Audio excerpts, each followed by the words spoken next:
Bismillahirrahmanirrahim. Assalamualaikum warahmatullahi wabarakatuh.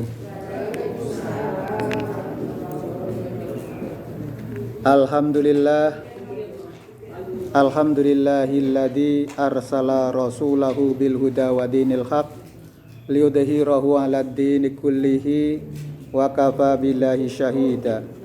Asyhadu an la ilaha illallah wahdahu la syarikalah wa asyhadu anna Muhammadan abduhu wa rasuluh la nabiyya wa la rasula ba'dah.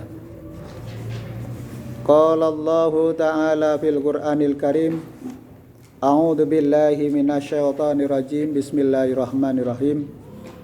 Wa'budullaha wa la tusyriku bihi syai'aw wa bil walidaini ihsana wa bidil qurba wal yatama wal masakin wal jari dil qurba wal jaril junubi was sahibi bil janbi wa ibnis sabil wa ma malakat aymanukum innallaha la yuhibbu man kana muhtalan fakhura. Shadaqallahul azim wa shadaqa rasulin karim. Alhamdulillah, kita sudah berada di bulan September tanggal 1 dalam lagu September Ceria. Nah, September Ceria tanggal nom yang nom sudah sepuh tapi tanggalnya nom. Wah. Alhamdulillah, kita diberikan anugerah oleh Allah Subhanahu wa taala bisa bersilaturahim, bisa menghadiri majelis ilmu, itu diberkahi oleh malaikat dan diberikan kemuliaan. Siapa yang menunjukkan ke jalan kebenaran, siapa yang mendatangi majelis ilmu, maka yang bersangkutan akan mendapatkan kemuliaan. Di ayat yang lain Allah juga berfirman, yarfa'illahu alladhina amanu minkum walladhina utul ilma darajat.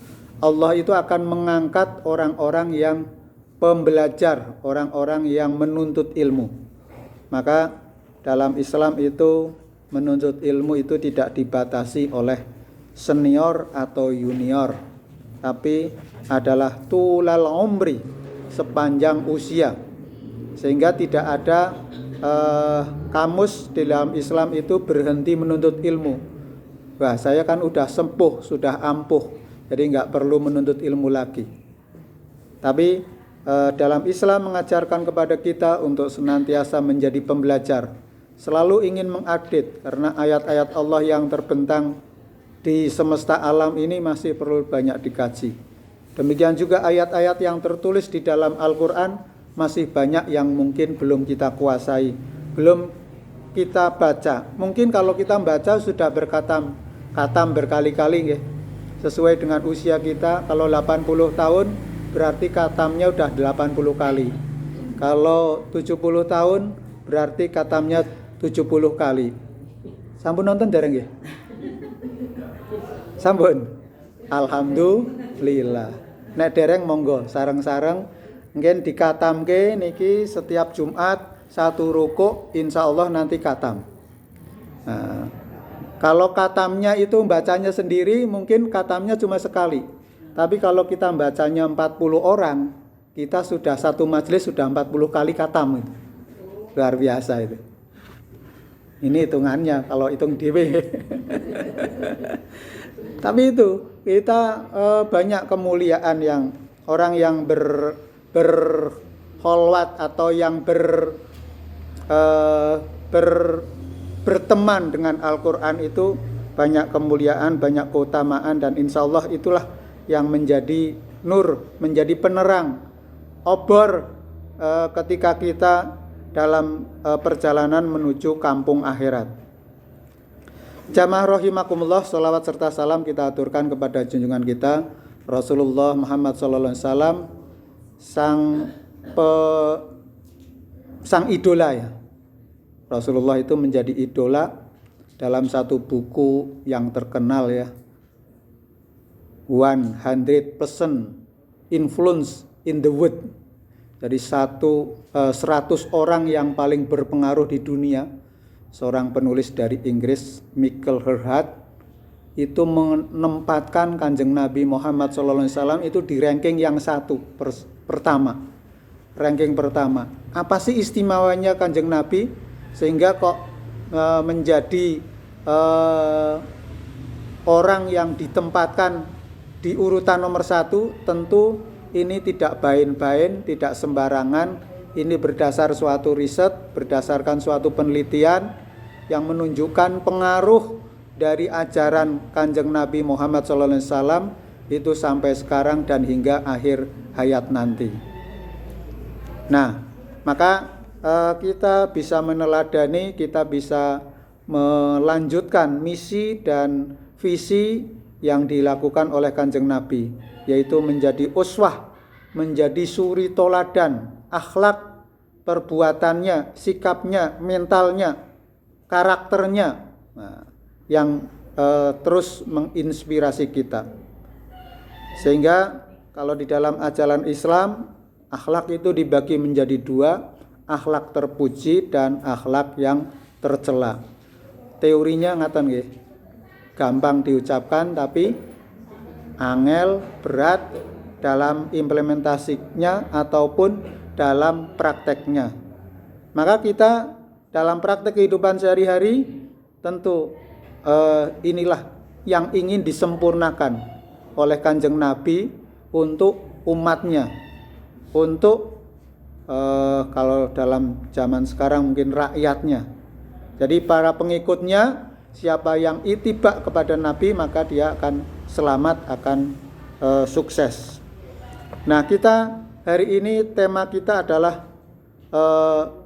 menghormati tetangga. Bagaimana kita berakhlak dengan tetangga kita, karena tetangga itu adalah saudara kita yang terdekat.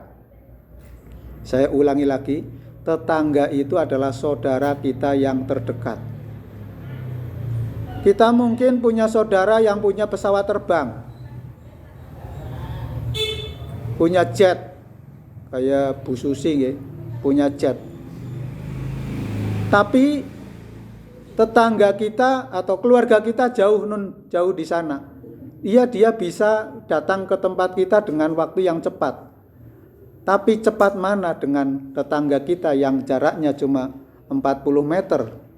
Bahkan tidak ada 10 meter ya, karena kita dibatasi cuma 10 cm ya. Tembok kita paling banter mungkin 25 cm ya. Itu menunjukkan bahwa orang yang terdekat di antara kita adalah tetangga kita, saudara kita.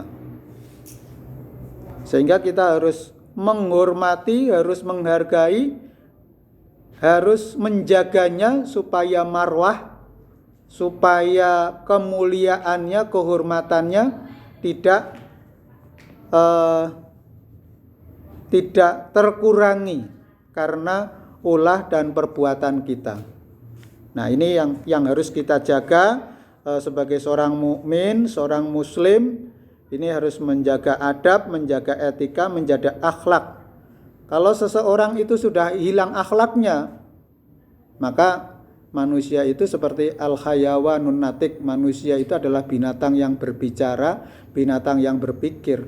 Ketika kemampuan ini sudah hilang, ya seperti halnya seperti al-hayawan, binatang. Bahkan disebutkan bahwa kita bisa terjatuh pada asfala minkum, lebih rendah derajatnya dari binatang. Kalau binatang sekarang ini dimuliakan nggih. Sok-sok dahare piaraan kita lebih enak daripada yang punya itu. Yang punya itu cuma dahar tempe. Nggih. Peliharaannya makanannya adalah daging-daging yang segar itu. Nah, ini lebih mahal daripada yang kita miliki. Maka itulah antara manusia dengan binatang ada perbedaannya. Maka supaya kita tidak dikatakan oleh ayat itu asfala minkum, lebih rendah derajatnya, Kita harus jaga martabat kita, kemuliaan kita itu dengan akhlakul karimah.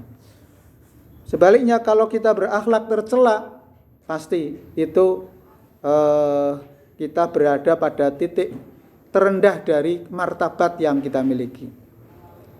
Maka misi besar yang dibawa oleh Kanjeng Nabi adalah liutammima makarimal akhlak, untuk menyempurnakan akhlak budi pekerti manusia.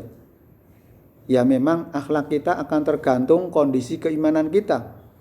Kalau kita sedang di masjid, insya Allah akhlaknya baik. Tapi juga bisa saja sebaliknya.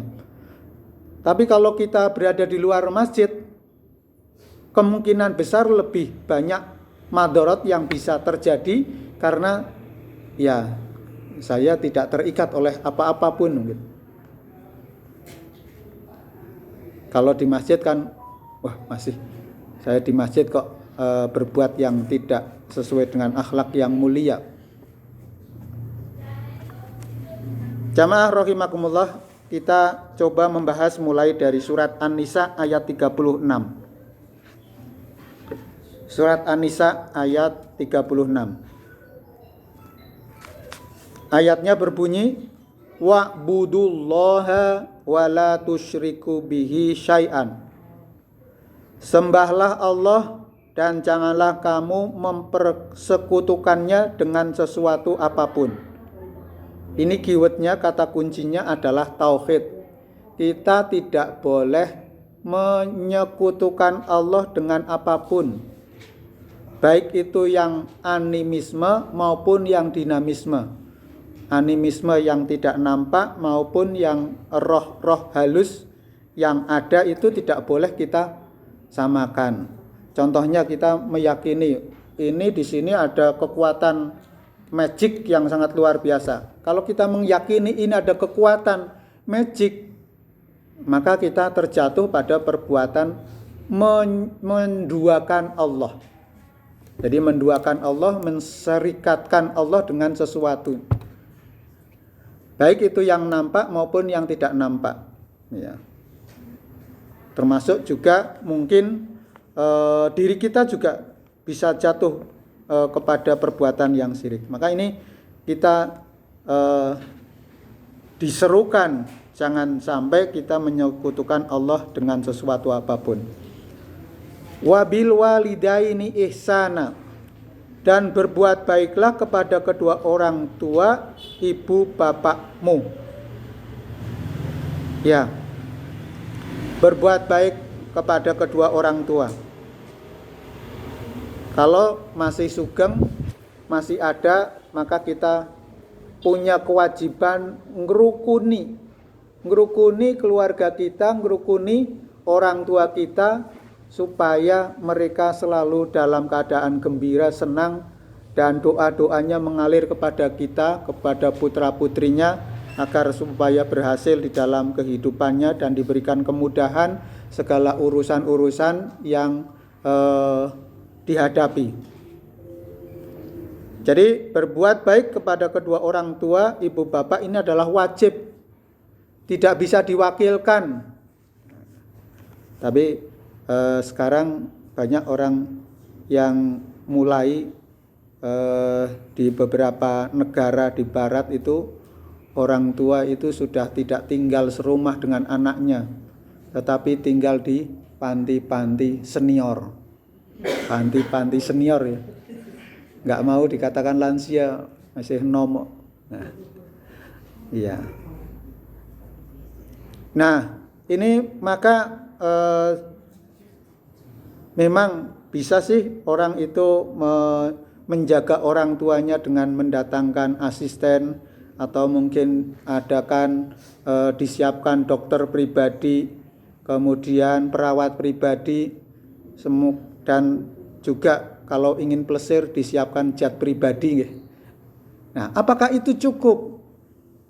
Nah, kadang-kadang kerinduan orang tua itu ingin dibelai, ingin bercengkrama dengan putra-putrinya, ingin dalam satu majelis face to face, tidak hanya tangkap layar itu ya, hanya layarnya. Jadi ketemu seperti ini itu berkahnya itu lebih banyak, lebih utama. Sekalipun ada teknologi yang bisa membantu kita untuk bisa connect setiap saat.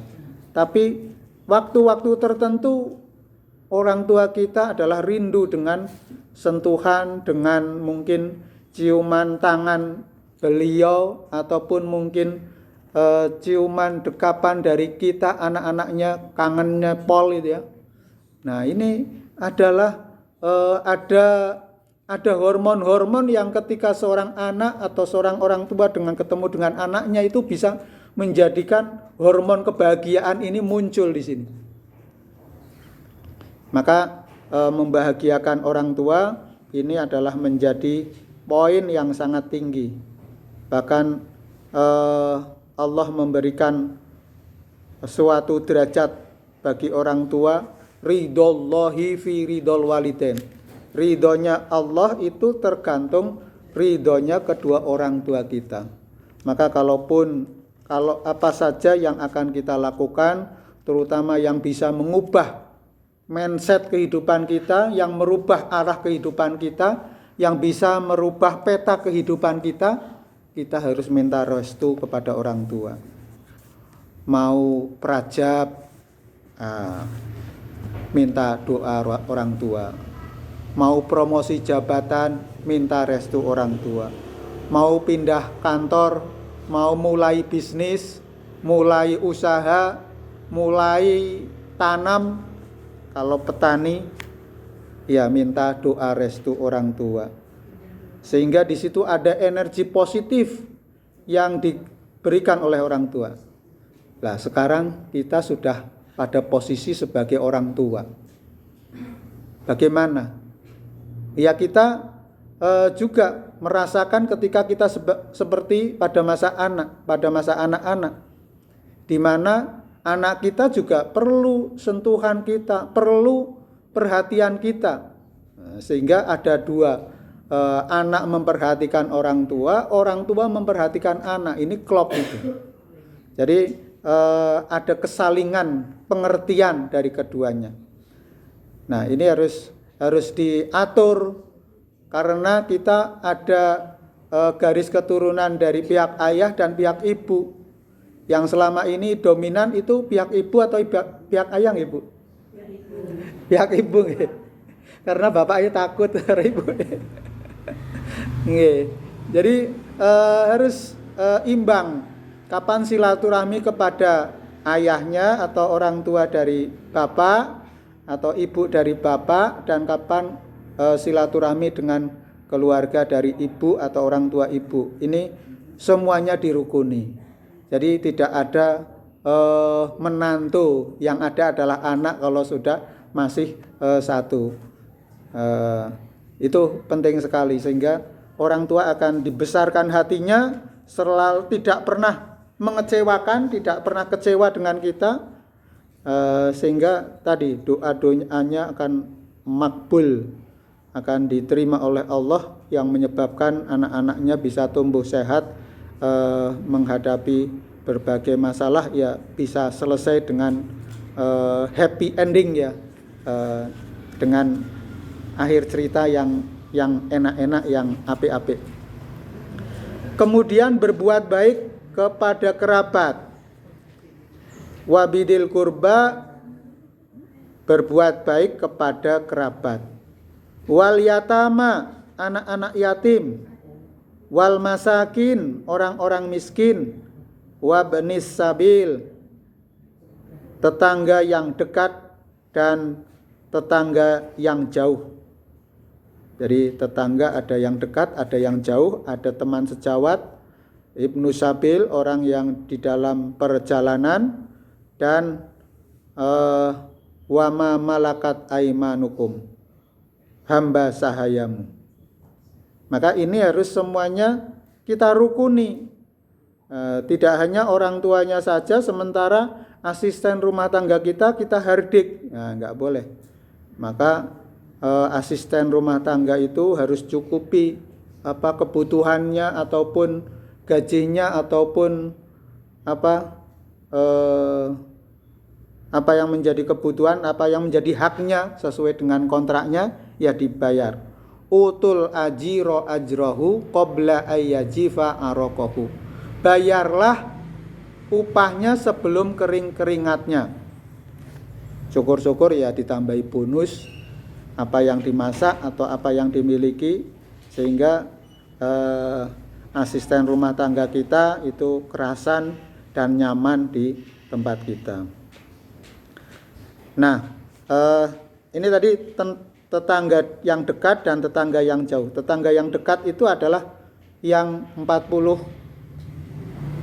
rumah ya, ke kanan, ke kiri, ke depan, ke atas. Ada rumah di atas ya? Nggak ada ya ke atas ya, ke bawah. Adanya ke samping, ke depan ya. Nah, radius 40. Ya biasanya mungkin 1 RW. Maka biasa ada ungkapan kalau di Jawa ini ada pager mangkok lebih ampuh, lebih baik daripada pager tembok. Iya. Jadi pager mangkok lebih baik daripada pager tembok. Sekokoh-kokohnya tembok kita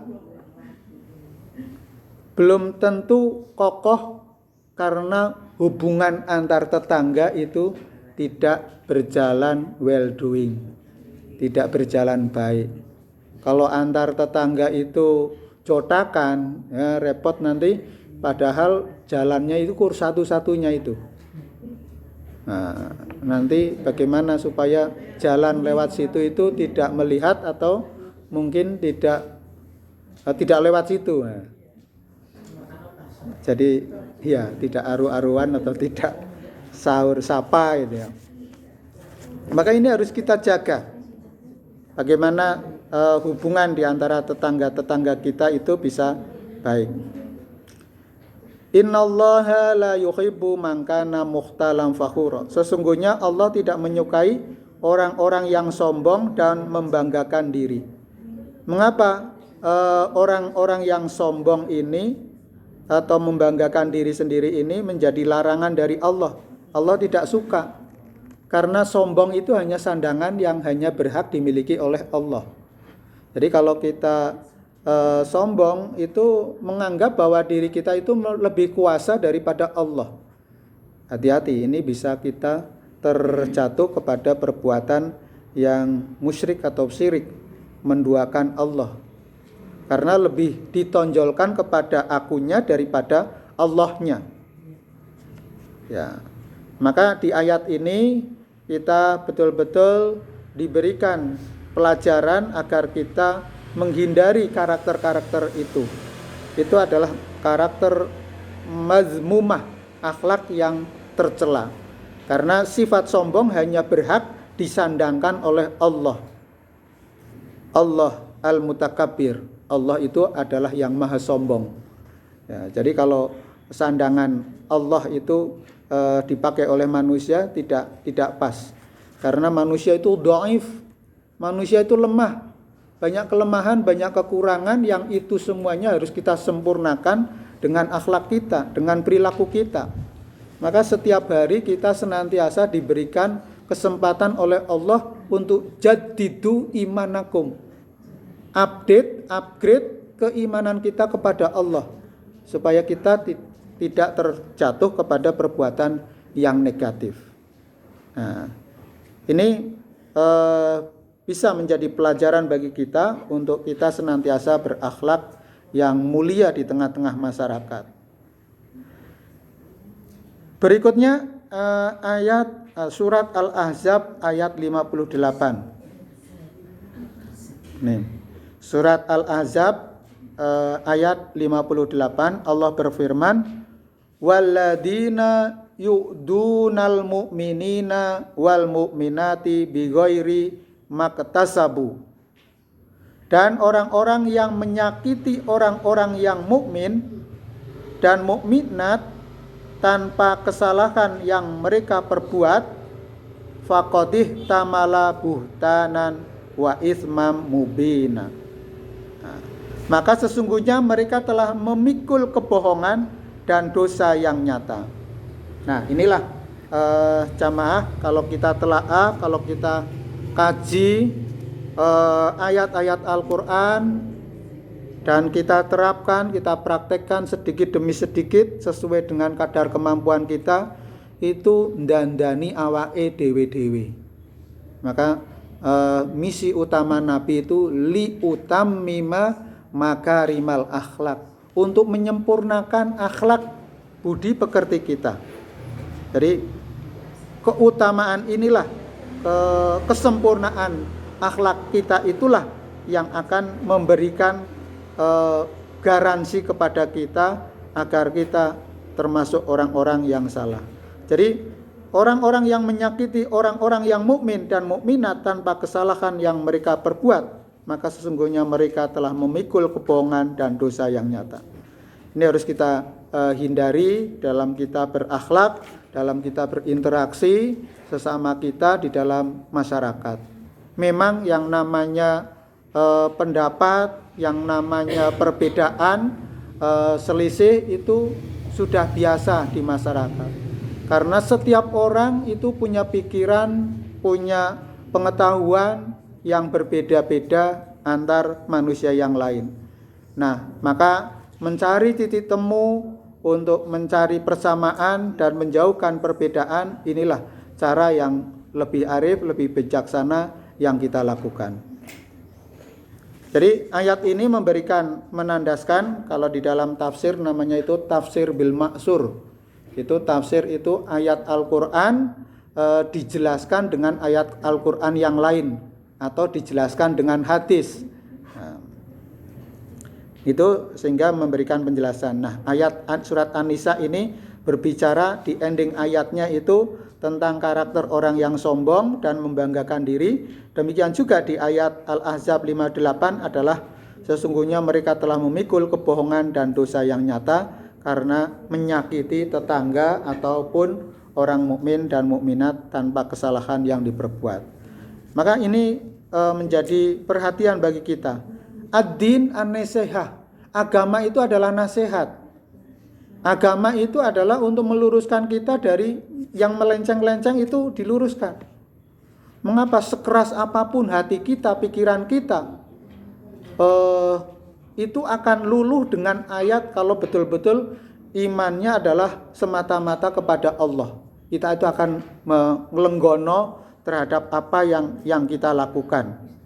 Dan justru kesempatan kita untuk tadi recovery, memperbaiki diri, memformat kembali supaya on the right track, untuk di jalan yang benar.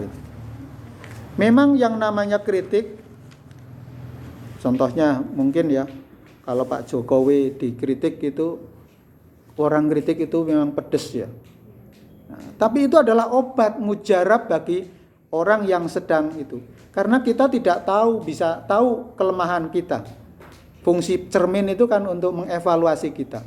Nah, demikian juga lawan bicara yang baik adalah orang yang bisa menunjukkan kelemahan-kelemahan kita, supaya kita bisa menyempurnakan kebaikan kita.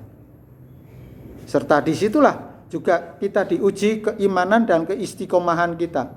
Kita sabar dalam penderitaan, atau sebaliknya kita mutung, kita terpancing. Nah, ini justru jatuh kepada perbuatan yang dilarang, yaitu akhlak yang tercela. Jamaah rahimakumullah, kita lanjutkan hadis Nabi. Ini adalah riwayat Bukhari dan Muslim yang berbunyi bismillahirrahmanirrahim, an Abi Hurairah radhiyallahu anhu anna Rasulullah sallallahu alaihi wasallam qala man kana yu'minu billahi wal yaumil akhir falyu'ti jarahu wa man kana yu'minu billahi wal yaumil akhir falyakul khaira aw liyasmut. Sahabat Abi Hurairah radhiyallahu berkata bahwa Rasulullah sallallahu alaihi wasallam bersabda, barang siapa yang beriman kepada Allah dan hari akhir, hendaklah jangan menyakiti hati tetangganya. Dan barang siapa yang beriman kepada Allah dan hari akhir, hendaklah berbicara yang baik atau berdiam diri sekiranya tidak bisa berbicara yang baik. Hadis riwayat Bukhari dan Muslim. Jamaah rahimakumullah, kalau sekarang memang kita punya banyak media untuk berbicara. Di kanal-kanal media sosial itu adalah ruang publik yang bisa kita gunakan untuk kita berbicara. Bahkan kita menjadi media kita untuk bisa curhat. Kalau mungkin curhat dengan orang itu mungkin terbatas. Tapi kalau di media sosial itu curhatnya itu dibaca orang sedunia. Dilihat oleh orang sedunia. Maka kita harus berhati-hati ketika kita menulis status atau kita mengucapkan sesuatu, agar kita terhindar dari perbuatan yang tercela. Nah, maka saya mengkontekstualisasikan dalam konteks sekarang di mana kita berada di era digital, di era yang orang tersambung 24 jam dengan orang yang lain, baik yang kita kenal maupun yang tidak kita kenal, yaitu di era internet. Internet inilah yang mempertemukan kita dari berbagai penjuru dunia. Maka di hadis ini kalau kita ini dikatakan hendaklah berbicara yang baik atau berdiam diri sekiranya tidak bisa berbicara yang baik. Nah, sekarang kita tidak sudah banyak ya kasus-kasus seseorang itu makanya berita hoax, berita yang bohong itu dilarang untuk kita sebar-sebarkan, itu karena bisa menyebabkan suatu permusuhan atau pertikaian, baik itu antar individu, antar tetangga, bahkan menjadi masalah besar bagi suatu bangsa. Maka terkait dengan ini sangat jelas bahwa Rasulullah menekankan sekali mangkana yu'minu billahi wal yaumil akhir. Barang siapa yang beriman kepada Allah dan hari akhir, fal yu'di jarahu, hendaklah janganlah kamu menyakiti hati tetangganya. Menyakiti hati tetangganya itu banyak sekali, baik itu dengan ucapan, dengan tindakan, maka kita harus menjaganya. Bagaimana akhlak ini bisa kita terapkan sebaik-baiknya. Ya, kalau ada kesalahan segera kita revisi, kita evaluasi dari perbuatan kita supaya kita tidak mengakumulasi dosa-dosa kita, sehingga kita tidak mendolimi orang lain. Karena mendolimi orang lain sama saja mendolimi diri kita sendiri. Jadi berbuat baik dan berbuat jahat itu seperti senjata makan tuan. Kalau ada masyarakat aborigin itu punya senjata namanya itu adalah bumerang ya. Ya, kalau dilempar itu kembali kepada kita. Sama, berbuat baik dan berbuat jelek itu semuanya akan kembali kepada kita. Kebaikan ini sangat jelas ya ayatnya. Famay ya'mal mithqala dzarratin khairan yarah. Barang siapa yang berbuat baik sekecil biji atom pun, Allah akan memberikan balasan kepada yang bersangkutan. Wa may ya'mal mithqala dzarratin syarran yarah. Demikian juga barang siapa yang melakukan kejahatan, dia juga akan dibalas setimpal dengan kejahatan yang dia lakukan, baik itu sekecil atom maupun sebesar gunung yang dilakukan. Jadi ini jamaah rahimakumullah, kita bisa mengambil pelajaran dari ayat dan hadis yang kami sampaikan. Masih banyak hadisnya, ini cukup kita bacakan satu saja, nanti disimpan pada episode berikutnya untuk materi berikutnya, karena sudah menjelang sore, matahari sudah mulai menyingsing. Terima kasih, tenggelam ya, betul nyenjeng ya. Semangatnya semangat pagi jadi. nggak mau tenggelam.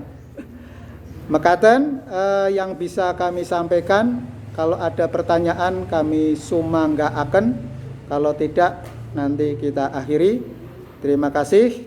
Semoga yang sedikit ini membawa manfaat, menjadi pelajaran bagi kita untuk menyempurnakan akhlak kita, dan apa yang baik itu insya Allah dari Allah Subhanahu wa Ta'ala, dan apa yang jelek itu semata-mata karena perbuatan saya. Dan kita berlindung kepada Allah, semoga kita senantiasa diberikan hidayah yang membawa kita selamat di dunia dan selamat akhirat. Mekaten terima kasih. Wabillahi taufiq wal hidayah. Nasrum minallah wa fathun qarib. Wassalamualaikum warahmatullahi wabarakatuh.